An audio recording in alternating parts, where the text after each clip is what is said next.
High student, আমি প্রিয়াঙ্কা বইতে চলে এসেছি আরেকটা নতুন ভিডিও নিয়ে। তো তোমাদের রেজাল্ট আউট হওয়ার পর থেকে কিন্তু আমি সেরকম তোমাদের যে কাট অফ মার্কস নিয়ে কোনো ভিডিও বানাইনি, সেরকম একটাই বানিয়েছিলাম জাস্ট। তো দেখো, তোমরা অনেকেই জিজ্ঞাসা করছো, তাই জন্য এই ভিডিওটা আমি র্যাঙ্ক ওয়াইজ তোমাদের কাছে নিয়ে এসেছি। এবং আমরা এখনো কিন্তু কেউ শিওর নই যে কি রকম হতে চলেছে বা কি তোমাদের এক্সপেক্টেড কাট অফ যাবে, সেটা শিওর ভাবে আমরা এখনোই কেউ বলতে পারবো না, কারণ জানো যে কি রকম পরিস্থিতি আমাদের তৈরি হয়েছে। তো আমি এটা বলতে পারি যে র্যাঙ্কগুলো হয়তো যে রেঞ্জটা বলবো সেটার মধ্যে থাকতে পারে, কারণ আগের বারে যে র্যাঙ্কগুলো গেছিলো সেই রকম অনুযায়ী তোমাদের র্যাঙ্কের কিন্তু খুব একটা হয়তো আকাশ পাতাল তফাৎ হবে না। তো সেই জন্য আমি র্যাঙ্ক ওয়াইজ তোমাদের কাছে নিয়ে এসেছি এবং আশা করছি র্যাঙ্কটা তোমাদের সাথে অনেকটা মিলতে পারে।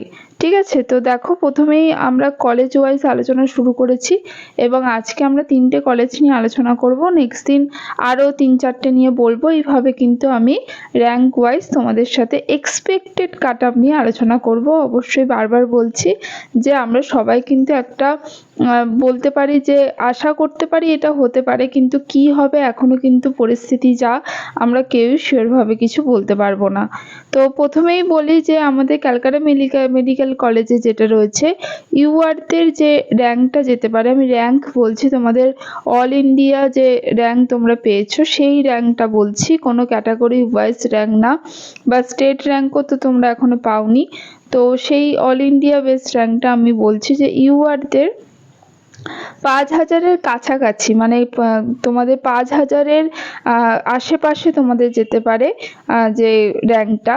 ওবিসি এদের হচ্ছে 7000-এর আশেপাশে, ওবিসি বিদের 14000-এর আশেপাশে যেতে পারে, ইডাব্লিউএসদের 15000-এর আশেপাশে, এসসিদের হচ্ছে তোমাদের 58000-এর আশেপাশে যেতে পারে, এবং এসটিদের 2000, এই 2 লাখ তোমাদের 30,000 এইরকম আশেপাশে কিন্তু যেতে পারে। ঠিক আছে, তারপরে আমরা হচ্ছে এসএসকেএম হসপিটালের কথা বলবো। ইউআরদের 7000-এর আশেপাশে, ওবিসি এদের 9000-এর আশেপাশে, ওবিসি বিদের 17000-এর আশেপাশে যেতে পারে, এবার কিছুটা প্লাস মাইনাস অবশ্যই হবে।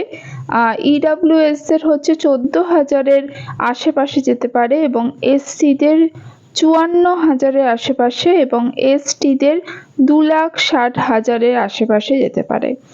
ঠিক আছে, এটা ছিল এসএসকেএম হসপিটাল।